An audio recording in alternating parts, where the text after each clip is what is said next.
Welcome back to Forgotten Gear Restorations. Here's part 2 of that old 50s Gibson BR-9. You guys who think that I have a perfectly organized and orderly work area, perfectly manicured, don't be shocked. It looks just like yours. Oh, Joe, we've had a busy morning with this guy. So things aren't as straightforward as I originally thought they would be, but that's my fault for making assumptions, right?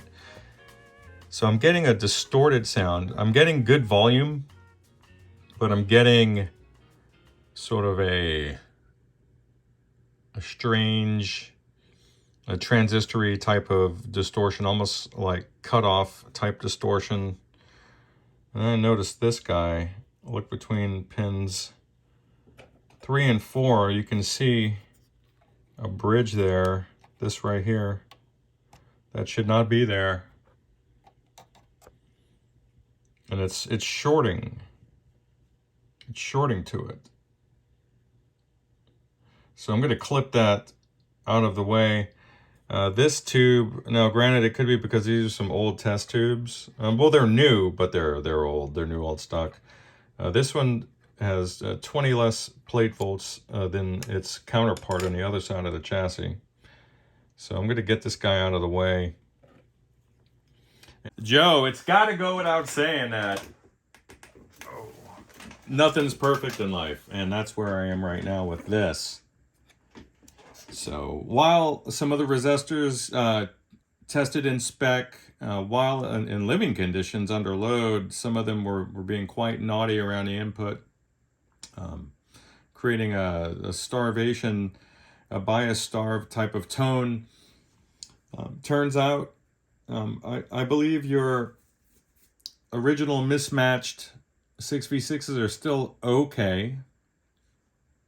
I'll tell you that there's no power line hum. All I'm battling with now is quite a bit of hum over in the preamp. So let's just see where we are now.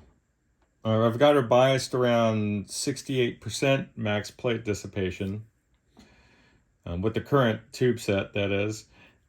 This is pretty much an unused RCA 5Y3 from 1963 that was sitting in an old DeVry scope that I had parted out.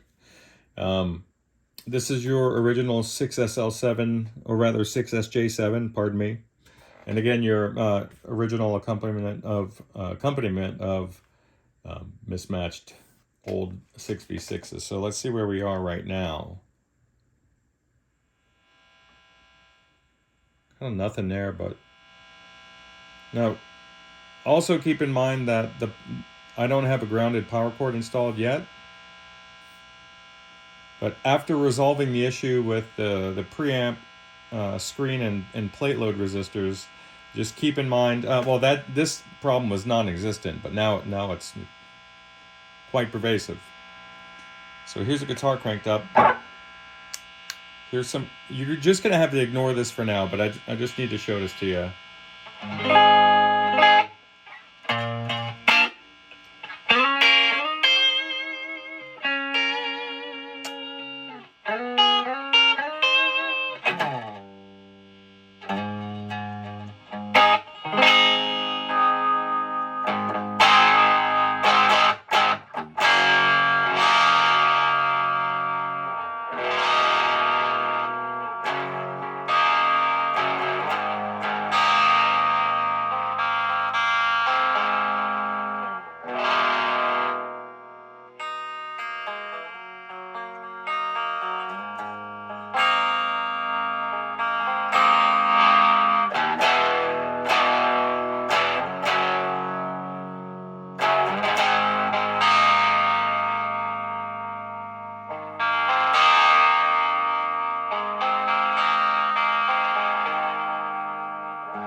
So stand by for one moment. All right, now watch. This is both input tips grounded because these are not switching jacks. The noise is still there, but that's max, right? This volume isn't set up as other volume controls are in the Fender amps. This one goes right, this one dumps out right into the power tubes.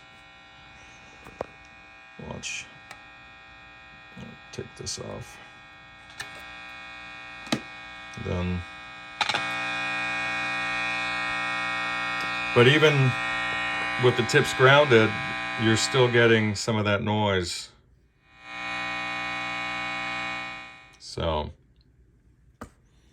interesting